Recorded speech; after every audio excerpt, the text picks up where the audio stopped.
Ikaze muri iki gitaramo cyacu, ikaze mu gitaramo cya ArtRwanda Ubuhanzi. Ariko reka ntangire mvuga ngo ni ArtRwanda Ubuhanzi First Cohort Graduation.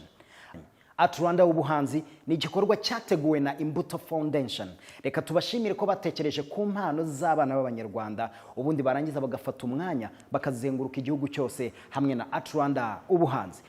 Ni ArtRwanda Ubuhanzi First Cohort Graduation.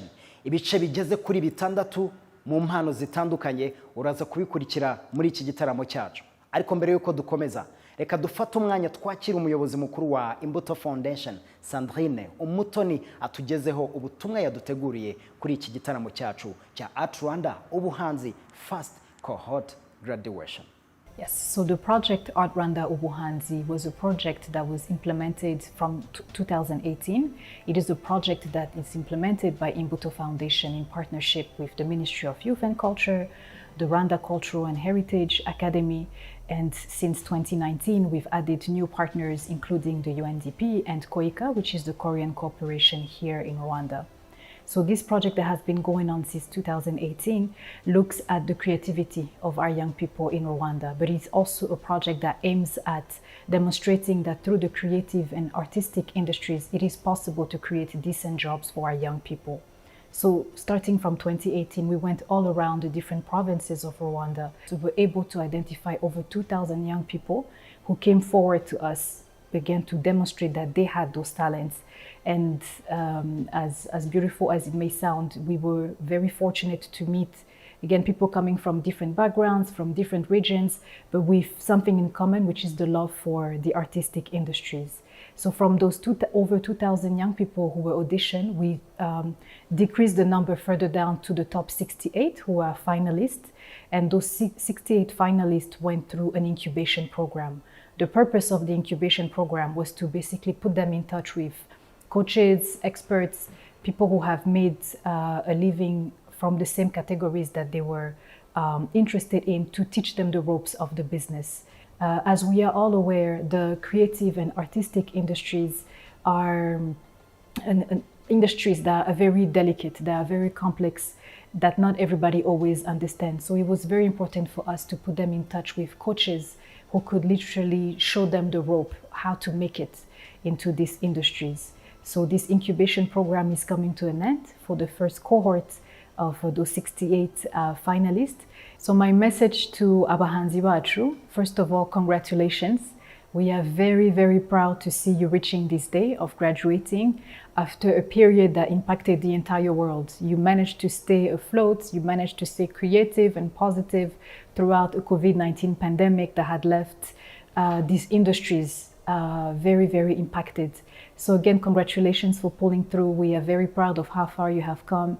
We hope to stay in touch with you. We believe that through the mentorship and incubation program that you have gone through, you have so much to give back. So we hope you will stay in touch not only with us, but you will also continue taking an interest in the next cohort. So your younger brothers and sisters who will be joining the program very soon. So you can also impart some of your knowledge and wisdom with the younger generation. So again, congratulations to all our Abahanzi. Stay in touch, and we very much look forward to what you will be doing next.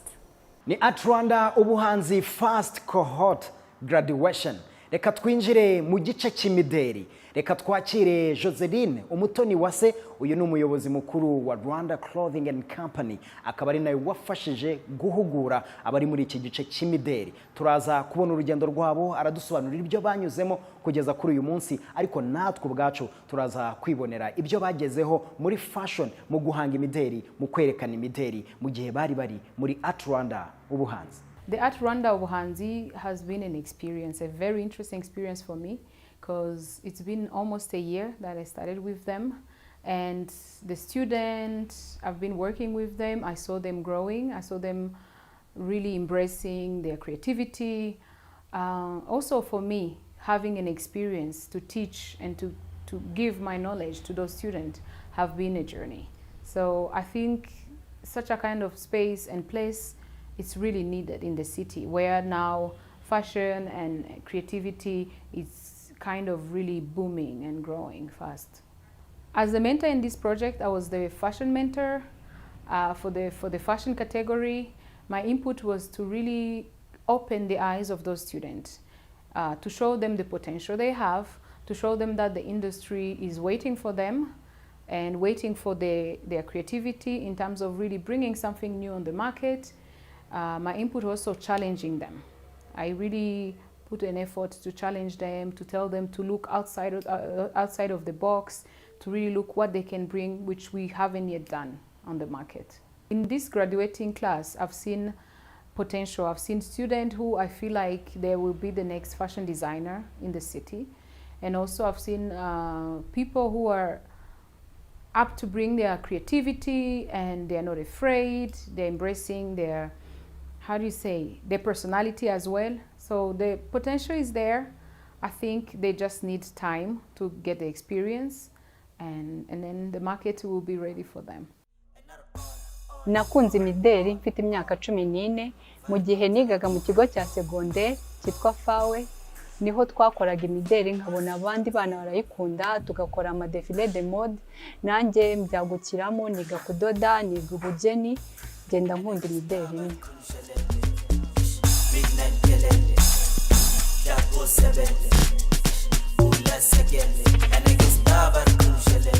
ArtRwanda yamfashije kuzamura impano yanjye yo gukora imideri, aho yampuzaga n'abamenta bamfasha kunyereka inzira nabikoramo ku buryo byambyarira umusaruro ushyitse, baduhugura mu bijyanye na business ku buryo kuri ubu ngubu nsigaye mbikora nk'umwuga, ndetse badushakiye naho gucururiza ibikorwa byacu, ibihangano byacu, ku buryo byaduhuje n'abakiriya benshi batandukanye.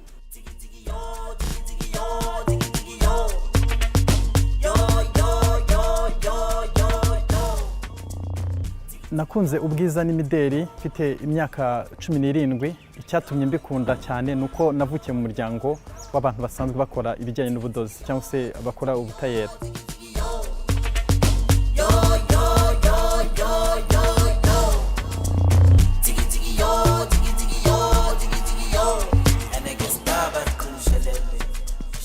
ArtRwanda Ubuhanzi yaramfashije cyane mu bijyanye n'urugendo rwanjye, kubera yuko mbere ntarahura na ArtRwanda nari mfite impano ariko ntazi uburyo kinayibyaza umusaruro nkayikuramo business, bityo rero ArtRwanda Ubuhanzi niyo yamfashe kugira ngo mbashe ko nayikuramo business. Fashion imideri ni ibintu nakunze kuva nkiri muto, ngira n'amahirwe kuko nakuze mama ari umutayeri, nahoraga imbere ye ndeba ibyo akora nanjye nkajya ku ruhande nkabisubiramo. Maze gukura nagerageje kugenda nshaka information kuri internet, nkakurikirana n'abandi ba designer yabo mu Rwanda cyangwa se abari international, mbigiraho kugeza aho mbashije gutangiza kampani yanjye.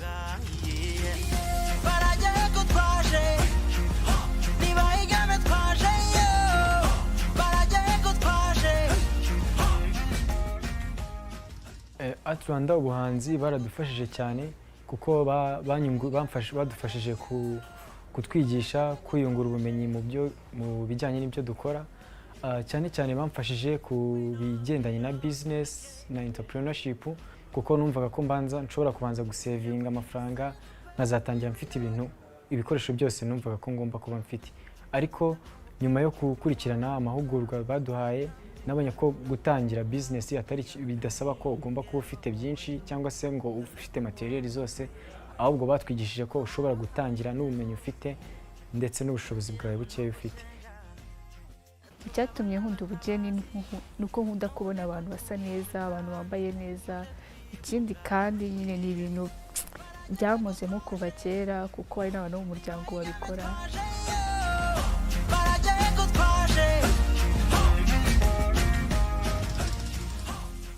Icyerekezo cyane nyuma yo gusoza aya mahugurwa y'igihe kirekire tumaze n'isi ni ukugenda nkakoresha ibyo nahawe byose, ubumenyi bwose nahawe haba kuri business side hamwe no kwagura ubumenyi muri fashion, abikoresha nkabishyira mu nzu y'imideri yanjye House of Kanyana kugira ngo mfatanye n'abandi guteza imbere ibikorwa bya Made in Rwanda. My name is Aisha Uwase. I'm 20 years old. I'm one of the members of fashion category in ArtRwanda Ubuhanzi. When I was young, I used to watch fashion shows and I loved the colors, the inspiration, different sizes in one collection. And when I was 8 years old, I started to change my old clothes into some new designs, and that was the beginning of this lovely journey. ArtRwanda Ubuhanzi helped me in different ways, because before competing in ArtRwanda Ubuhanzi, I knew that I had a talent, but I didn't know where to start, and I was confused about my targeted customers. But after competing, I got the guidance of how I can create the business through my talent, taking risks and stepping out of my comfort zone. After graduating, I see myself as an organized fashion designer who is ready to take every risk and face every challenge in this career, and also a motivation to every woman who wants to find her inner diva and also an ageless adventure in modest clothing. Sunshine.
Sunshine.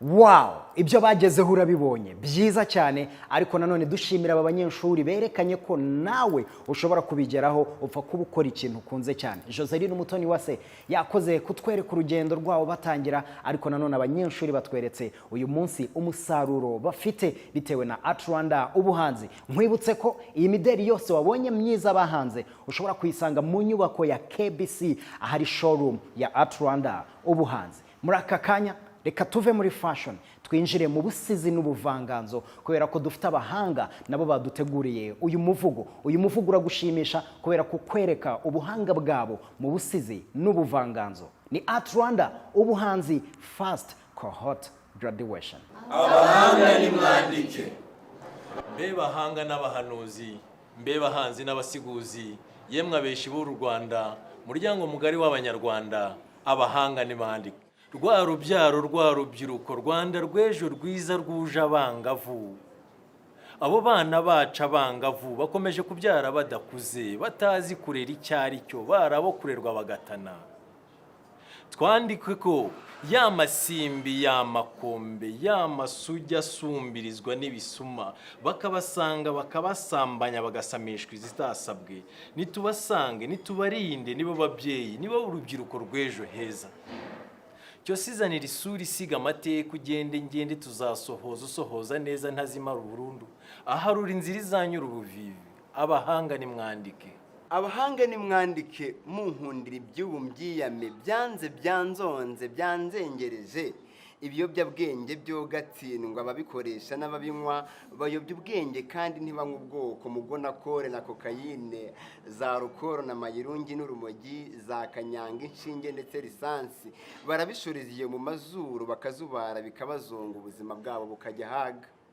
Nubwo rwose twanga kumva biradusenyera ejo hazaza, dore ubusinzi muri kaziza, ubusazi hose mwasizoye. Inshuti abavandimwe muraryaniye, mu baturanyi bigicibwa, igihugu cyawe kiraguhombya koze wakoragura karetse. Itegeko nturicikurana hanwa, ubukene bwokamye uwo muryango ushavuje benshi. ni muze twese tubikumire duce ikigare kibikoresha tubimenyeshe n'ababishinzwe nabo ntibange ngo babicyambu ngo badutugemo bitugukwaha ngo tubiceceke ntitubicutse aho biri hose tuhasibanganye menye ibyabyo bimenye nawe tumenye neza ibyo tunarwanya maze murebe ngo turatsinda iteka amahoro aganze tureme impando zivuze impanda impundu urwunge zivuge u Rwanda rugume Rwanda ruzira barwo bayobya ubwenge gitera iteka itenga ntigahabwe intebe mu rwacu twica umutima ndetse n'ubwonko twoye kwiroha mu rutindi inkovu yacitse irushya umuvuzi ibiyobyabwenge bihacywe rwose tubiha akato biheri wabyo abahanga nimuze mwandike abahanga nimwandike abahanga nimwandike ababyeyi ababyiruka abahinzi abatunzi abahanga abahanzi mwimaririye inganzo nimungenera umusanzu twigisha abatwumva iby'ubuzima bwo mu mutwe abahanga nimwandike ku ndwara zo mu mutwe nimuhange muhwiture abantu bipimishe pe bamenye uko bahagaze ku buzima bwo mu mutwe bavurwe hakiri kare abahanga nimwandike abahanga nimwandike kwigunga no kwivugisha kwiyanga no kwiheba ukumva wakwiyahura ukiyambura ubuzima wabuhawe na rurema ubu bwonko tugendana buravurwa bugakira nimuhaguruke twandike abahanga nimwandike abahanga nimwandike rwose kuri izo ndwara mwandike ku byiza no ku bibi mwandike byose tubimenye reka nanjye nivugire njye nyihamagara mu ndimi z'amahanga iyo yateye ituruka coronavirus ica akabogi nkibire ku kabanga ongera inshuro wakarabaga kandi reka ikivunge mu gihe ugenda oroshya guhobera buri wese n'uwo wita inshuti idasanzwe ashobora kukwanduza birasanzwe iva muri bwa butesi mugenzi inkuru mbarira no burya iratuba reba nawe amagana itwaye urabumbwira kutirinda singa ushaka mu bapfa nawe abahanga nimwandike ngereka nisabira abasobanuza kuza nyuma y'ibisigo bagasura abasore n'inkumi mu bikorwa by'amaboko aho bakorakora ikoranabuhanga riciriritse n'iricukumbuye bakesha igisubizo kuri ejo nzamera n'itakibakanga ngukitiranya gukora no gukaranura gusa warasigaye gukora ikinjiza inyungu rusange cyangwa bwite kandi byose mu bwisungane budasigana haba mu buhinzi ubuzima ubucuruzi n'ibindi nibyo musingi dusingirizaho amajyambere arambye ngo dukire umusaraba wo gusabiriza ifite utiga uko baroba ahati Rwanda itikomera abahanga nimwandike ati Rwanda y'abanyarwanda intandamura ku rubyiruko rw'u Rwanda iyo dutoje kutiganda no kudatandama iyo dutaramye itigusha intego ntibikabe mwagura impano zanyu izo mwagabiwe mwakamirwa nazo mubaye muzimuritse mu ruhando mukaba intore ntimwigande ibyo kwitinya muti ruhande mwajya mbere bizira ubutinde natwe tuti twabitoye ntituzuyaza twabyumvise ntitugosoreye mu rucaca ubwo dufata iya mbere twiva inyuma dukora iyo bwabaga twanga ubute ndemera inganzo impindura inganzwa uwari rukara w'ibikabutura ubu nintegereje umusore mu bandi ati Rwanda warakoze waba igisobanuro cy'umuhanzi ukaba inyenyeri imurika hose ugatera intambwe igana ubutsinzi icyo usabwa gukora ni kimwe rukumbi agura impano yawe abahanga nimwandike abasizi bacu barakoze ku muvugo mwiza utwigisha ariko nanone bakwereka ubuhanga bafite ibi ni ibyiza bya ArtRwanda Ubuhanzi turakomeza n'igitaramo cyacu reka tuve mu busizi n'ubuvanganzo twinjiye mu miririmbire ariko by'umwihariko reka tugaruke kuri uyu mukobwa kuri performance yaduteguriye ijwi rye n'ijwi ryiza n'ijwi rihambaye riri mu buhanga uyu nguyu nta wundi wa Yezu Epiphany niwe ugiye kudufasha kugira ngo tubone ijwi rye performance ye ariko nanone tubone ubuhanga afite ibyo byose yabigezeho kubera ArtRwanda Ubuhanzi.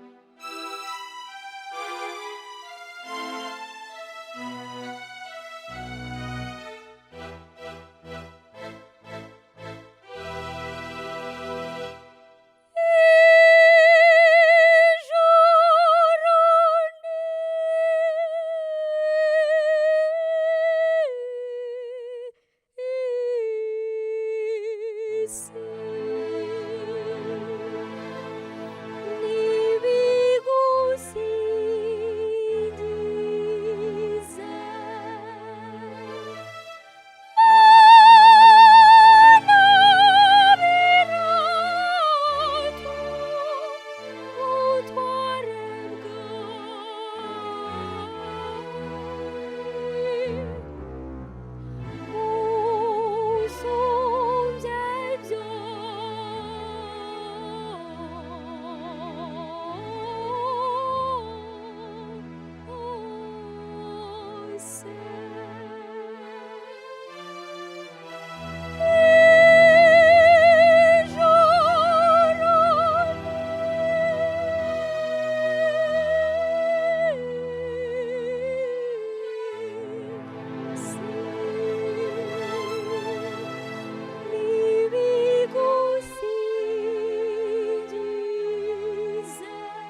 kwizihiza Uwayezu Epiphany, ubuhanga bwe ariko nanone guhesha agaciro ArtRwanda Ubuhanzi nibyo amaze kukwereka muri performance nziza mwijwi ryiza afite. ArtRwanda Ubuhanzi First Cohort Graduation.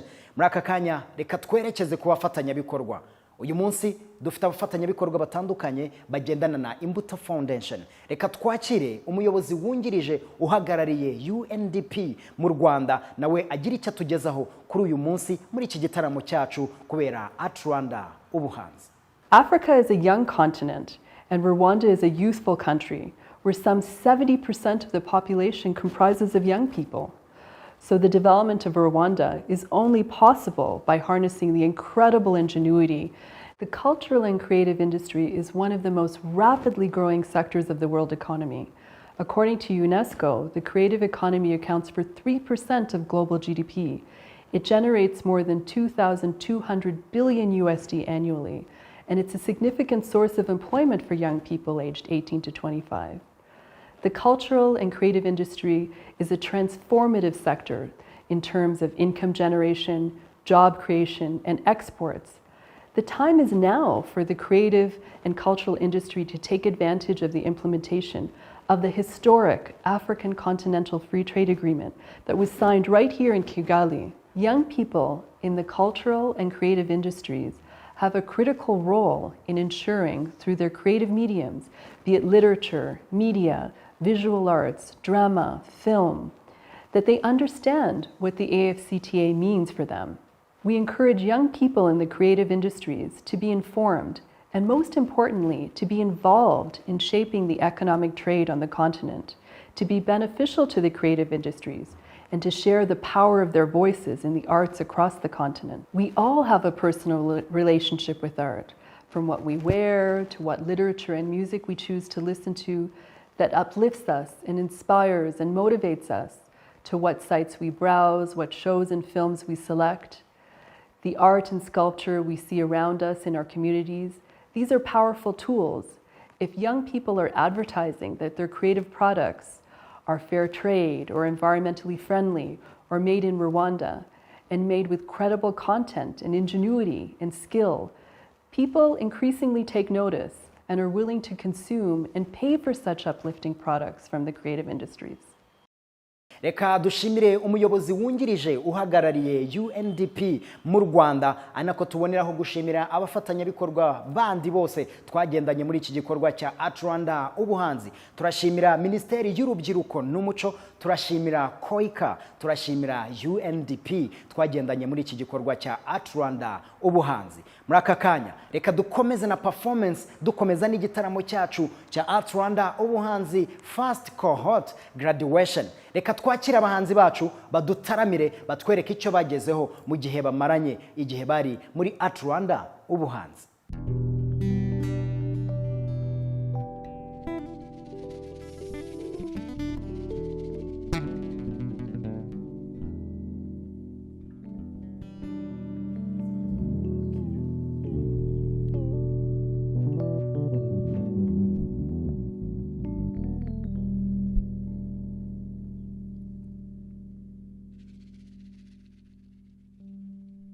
Rwanda rwambyaye uvuge mpereye zindukiye kukurata bwakwira bugacya. Rwanda rwa Gasabo uvuge mpereye zindukiye kukurata bwakwira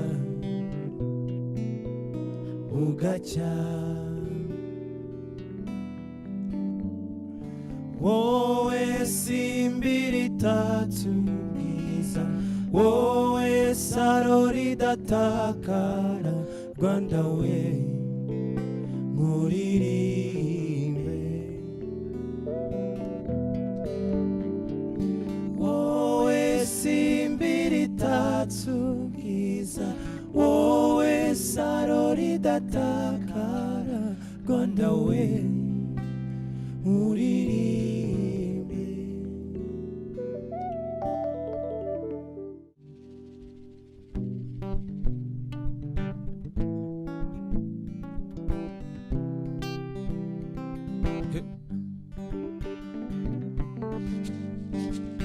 ahubwo rero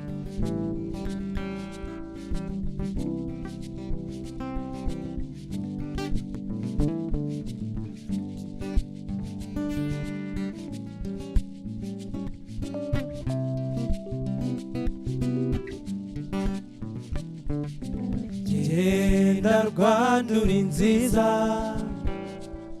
oh uhumeka amahoro, byiza bigutatse Rwanda ni byinshi cyane sinabivuga ngo mbirangize.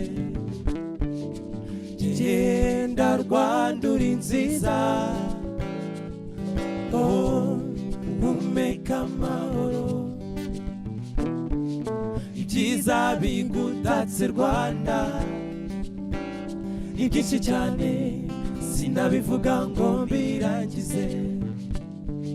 Ufite imisozi ndeba nkasanga ubwiza bwawe aribwo buhuruza abagenzi. Ufite imisozi ndeba nkasanga ubwiza bwawe aribwo buhuruza abagenzi. Genda Rwanda uri nziza, oh uhumeka amahoro,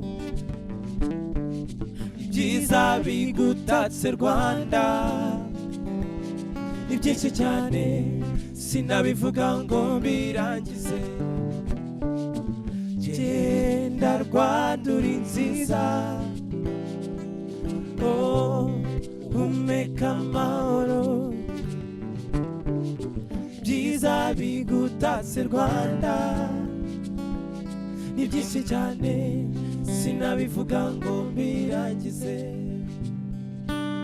Genda Rwanda uri nziza, oh uhumeka amahoro,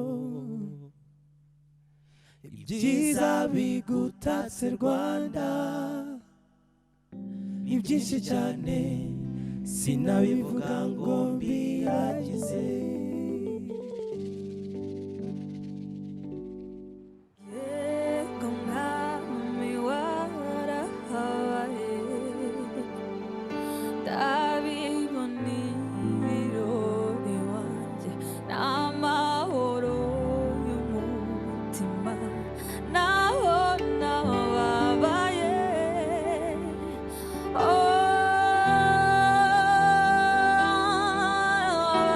oh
performance nziza ArtRwanda Ubuhanzi, igisubizo ku bahanzi bari mu muziki cyangwa se banaririmba, kubera ko twabanje no kubona ibindi bice bitandukanye, ariko muri aka kanya ubonye performance nziza y'abahanzi bacu bafite icyo bagezeho kubera ArtRwanda Ubuhanzi. Ni ArtRwanda Ubuhanzi First Cohort Graduation, igitaramo cyacu kiduteranyirije hamwe kugira ngo tubone umusaruro wa ArtRwanda Ubuhanzi. Muri aka kanya reka twerekeze ku mufatanyabikorwa wacu. Uyu nguyu ni umuyobozi uhagarariye Koika mu Rwanda.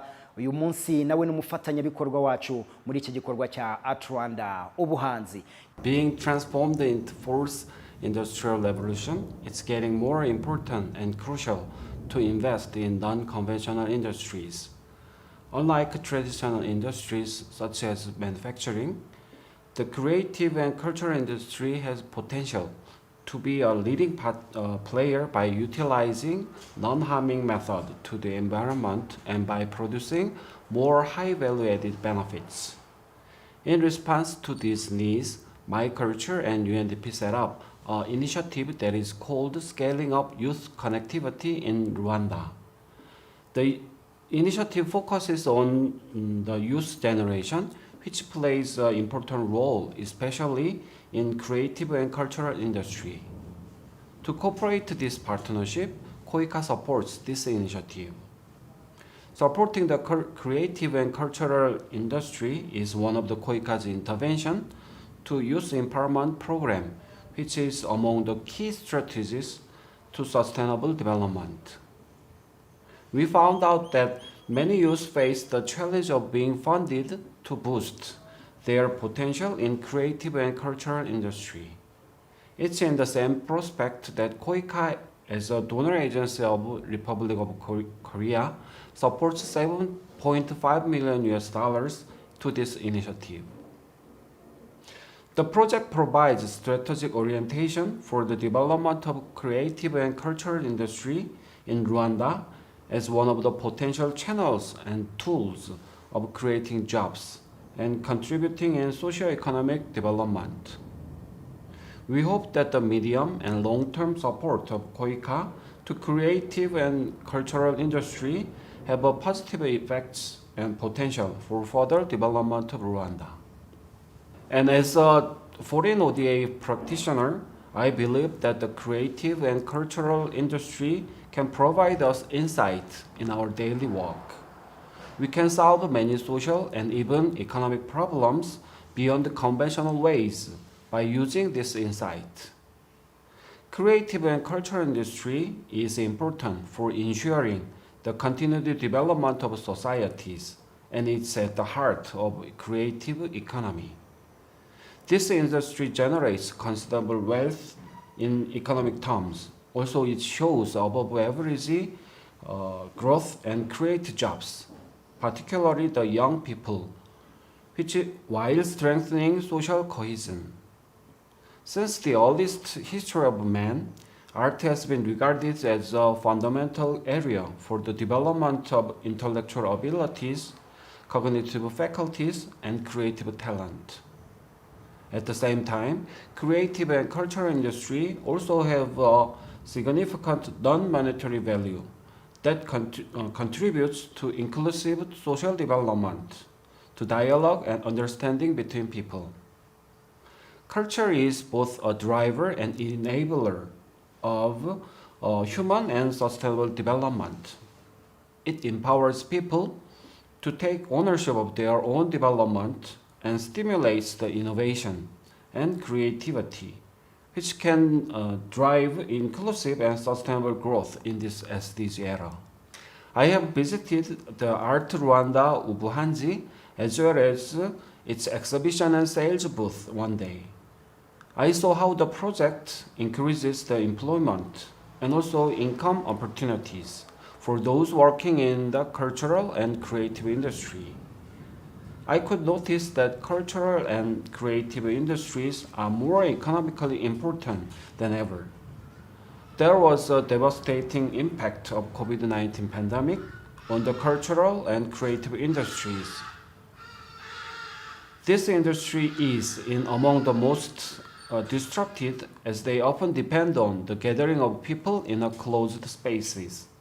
but we can also testify how the cultural and creative industries can utilize the digital innovations that have emerged in response to this unprecedented crisis. Thus, we can always aim to champion the value of innovation, creativity, and entrepreneurship across the society and also in globally.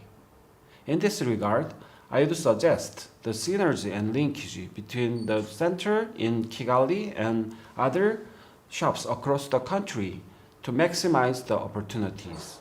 Arakoze umuyobozi uhagarariye Koika mu Rwanda, uyu munsi nawe n'umufatanyabikorwa wacu muri iki gikorwa cya ArtRwanda Ubuhanzi.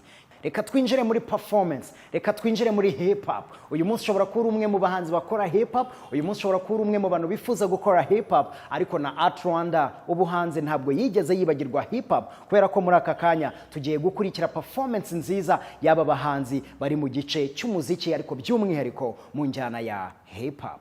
1, 2, Shelby, talk to me. Jimmy handiraga books in a tummy, I'm a BT. Tryna get money, nanjye ngude vukatisha bitoso y'Ikigali yose ntude hasi ibintu bundi binda rimwe shina hipasi gatoto kakaninja katazwi na nidasha kaje buderida kadashaka nka chape antifika nigga to please you better know that imyaka beni muka show that can be happy. I can never be only you can breaking down the storyline, but in all the things I have forgotten, letting me down, breaking stuff, tearing me down. I can describe how I'm feeling, yeah. I can describe how I'm dying, baby, baby, baby. Take me to the open. One more time. Open. One more time. Yeah, yeah, yeah, yeah, baby, baby. Yeah. Take me to the closet. Yeah, ready. 1, 2, 3, let's go. Fata mali simava life inharaka so. Hiji rap ujena yoni mbiri kato. Punani za watoto bimi tosore kashku. Zigipindi kondo jani yohi jamakaki. Haso kumi handi shiko ni jundisi fitina. Jabagaga bimi duka batatu haku bichwa. Bari hongi nyongonya intego rukurambika. Ikigali pinda nizambere no time for love. Ibini mumurwa everyday ntubaka. Kakabiga doka mwe kaduru tahekenya sha dini tifatika tanyuma yo kubazwa habiniga yo kunisa biti sifatimwe ibigwe mu murwa everyday tubaka kakabiga doka mwe kaduru tahekenya sha dini tifatika tanyuma yo kubazwa habiniga yo kunisa biti sifatimwe. Baby, baby, take me to the open. What? Open. Yeah. My shit is tired, I can still a die, baby, tell me why I can take it no more. Yeah, yeah, yeah. My shit is tired, I can still a die, baby, tell me why I can take it no more. Yo, 1, yo, 2, 3.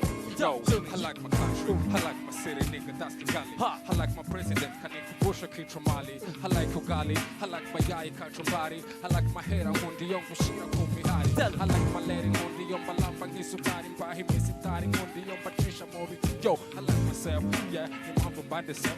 You mom from Bandisef was on the thick of Murja left. Nothing can stop me, I'm all the way up.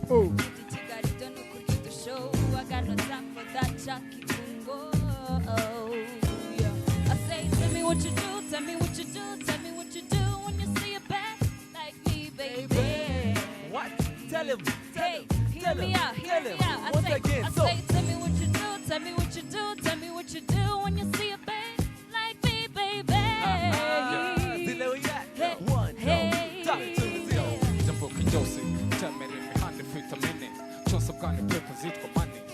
Jingo tanye saka pa mahanga za basani zinga mosha shinjugunye munkarani I'm toxic sila boy momoji ni your topic that is so sick horse fighting up a cut Yummy Josie big up to you could use it cozy this time moving floors if it's a other baby baby take me to the open yeah open yeah yeah yeah baby baby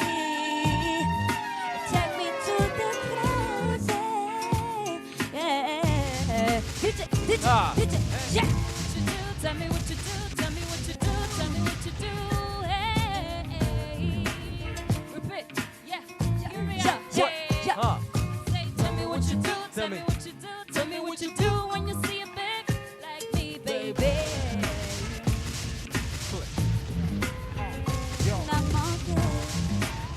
Did you feel it? Hey, got you, got you, got you, got you, got you, got you, I got you, I got you, I got you. ArtRwanda Ubuhanzi. Yeah. Shout out to Input Foundation. ArtRwanda Ubuhanzi. Turakomeje n'igitaramo cyacu cya ArtRwanda Ubuhanzi First Cohort Graduation. Reka twakire umufatanyabikorwa wacu twagendanye umunsi kundi muri iki gikorwa cya ArtRwanda Ubuhanzi, akaba ari n'umufatanyabikorwa wa Imbuto Foundation. Uyu nguyu nta wundi ni Minisiteri y'Urubyiruko n'Umuco. Twagendanye muri iki gikorwa cya ArtRwanda Ubuhanzi, akaba ari naho tugiye kubonera kwakira Minisitiri wacu, Minisitiri w'Urubyiruko n'Umuco Rosemary Mbabazi, atugezeho ijambo yaduteguriye kuri uyu munsi muri iki gikorwa cya ArtRwanda Ubuhanzi First Cohort Graduation. Mu mateka yacu nk'igihugu, ubuhanzi ni ibirango, ni ikirango cyagaragazaga umuco ubundi nk'umuco wacu nk'abanyarwanda, bikanagaragaramo cyane cyane indangagaciro duhuriyeho nk'abanyarwanda. Ikindi twakwishimira nuko bamaze gukora ibihangano bimaze kumenyekana mu gihugu hafi hose no hanze yacyo, aho bakorera ibihangano byabo cyangwa nka incubation hano muri Kigali, aho bakorera ibyo bihangano byabo bakaba bafite aho babicururiza hariya kuri rompowe ya KBC. Rwose abifuza ibihangano byabo muhawe ikaze, kubera yuko bagize igihe kinini cyane byo muri covid bo babibyajemo nk'amahirwe n'umusaruro, kuko bagize igihe kinini cyane cyo kuba gutegurwa, kubakwa, bakaba bamaze gushyiraho bamaze gushinga societe cyangwa companies zikora ubucuruzi muri za sector twahoze tuvuga mu bihangano byabo. Bamaze no gucuruza amafaranga, batubwira ko bamaze kugeza hafi miliyoni 70 z'amanyarwanda zirenga. Ni uburyo bushimishije. Bamaze gushyiraho urubuga rw'uburyo bacuruza ibihangano byabo bakoresheje ikoranabuhanga, e-commerce. Bafite web store. Ubwo mbere y'uko iki kiganiro kirangiye tuza kubabwira aho mwabikura urwo rubuga, aho mushobora kubasura mukabagurira iyo web store, aho dushobora kuyikura kugira ngo mushobore kubona ibihangano byabo. Ikindi tunishimira, abenshi muri abakunzi b'uruhererekane rwa film mbarankuru yitwa Ejo Sikera, n'aba bahanzi ba ArtRwanda babikoze, kandi mubona ko babikorana ubunyamwuga, ubuhanga buhambaye, ku buryo nanjye iyo nsuye ku rubuga rwabo mbona komanteri cyangwa by'abanyarwanda bavuga ko bayishimiye. Tukaba tunishimira rwose aho bamaze kugera, tukaba dufite icyizere yuko nyuma yaho bazaba abanyamwuga bahamye, bazagera kuri byinshi, kuko utimwe turasoza kino cyiciro dushaka twifuza gufata ikindi cyiciro cy'abanyarwanda. Tubifurije amahirwe menshi cyane, kandi tuzakomeza tubashyigikire, tuzakomeza tubakurikirane naho muzaba mugiye ku isoko, aho muzaba muri hose. Reka dushimire Minisitiri wacu, Minisitiri w'Urubyiruko n'Umuco, Nyakubahwa Rosemary Mbabazi, utugejeje ijambo ryiza, utwibukije ko mu byo dukora byose mu buhanzi bwacu tugomba gutanga ubutumwa bwigisha abakiri bato ko nabo bagomba gukura bumva ko hari icyo bagomba guharanira mu byo bakora. Uyu munsi ni umwe mu bafatanyabikorwa bacu, Minisiteri y'Urubyiruko n'Umuco, twagendanye muri iki gikorwa cya ArtRwanda Ubuhanzi. Muri acting and drama na cinematography harimo abahanga baduteguriye umukino tugiye gukurikira. Uyu mukino nutwigisha njyewe nawe kurwanya ikoreshwa ry'ibiyobyabwenge hamwe n'igurishwa ry'abantu. Ariko kandi nkwibutsa ko uyu mukino ugiye gukurikira wateguwe ukanashyirwa mu bikorwa n'aba banyeshuri ba ArtRwanda Ubuhanzi. Nabitangiye nk'imikino, nisanga narabaye imbata yabyo. Kunywa ibiyobyabwenge nabifataga nk'ubuhungiro bw'ibibazo byanjye byose. Byanteye kuba njyenyine, mbana n'agahinda gakabije. Ubwo utangiye kureka ibiyobyabwenge, urimo ugenda ubicikaho, bizarangira ugeze ku rwego rushimishije. Naje kubona ubufasha, ubu ndi umuntu biteje imbere.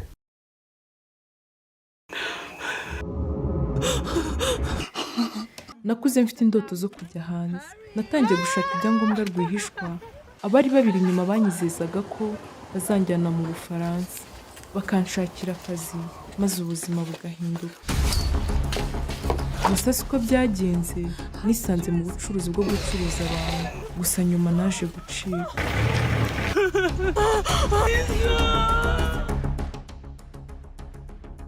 Muri acting and drama na cinematography tubonye umukino mwiza, tubonye ubuhanga bafite, ariko tubonye uyu munsi icyo bagezeho kubera ArtRwanda Ubuhanzi. Ibyo bagezeho birakomeye cyane, biri mu bice bitatu: gukina, gufata amashusho no kuyatunganya. Uyu munsi ntabwo ushobora kubashidikanyaho kubera ko bamaze kwiga ibintu bihambaye hamwe na ArtRwanda Ubuhanzi. Muri aka kanya reka twinjire ku banyabugeni, reka dukurikire aba banyeshuri ba ArtRwanda Ubuhanzi. Ni bamwe mu banyabugeni beza uyu munsi u Rwanda rufite, ariko nanone twavuga ko hari byinshi babonye kubera ArtRwanda Ubuhanzi. Reka dukurikire ibyo baduteguriye maze turebe ubuhanga bafite mu bugeni.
Barakoze cyane abanyabugeni bacu, batweretse ubuhanga bafite mu kuvanga amarangi, mu gusiga, ariko nanone mu bugeni bwabo batweretse ko hari icyo bwungutse kubera ArtRwanda Ubuhanzi. Cyari igitaramo cyiza, cyari igitaramo cyatweretse umusaruro wa ArtRwanda Ubuhanzi, cyari igitaramo twaboneyemo impano nyinshi zitandukanye. Turashimira abafatanyabikorwa ba ArtRwanda Ubuhanzi, by'umwihariko abafatanyabikorwa ba Imbuto Foundation. Turashimira Minisiteri y'Urubyiruko n'Umuco, turashimira Koika, turashimira UNDP, turashimira n'abandi bose bagize icyo bakora kuri iki gikorwa cya ArtRwanda Ubuhanzi. Hari byinshi ushobora kuba ukeneye kumenya kuri ArtRwanda Ubuhanzi. Ushobora kubasanga ku nyubako ya KBC Kimihurura kuri showroom ya ArtRwanda Ubuhanzi, cyangwa se ugasura imbuga nkoranyambaga za ArtRwanda Ubuhanzi. Wakoze gukurikira iki gitaramo cya ArtRwanda Ubuhanzi First Cohort Graduation, and then my name is Lucky. Ciao ciao.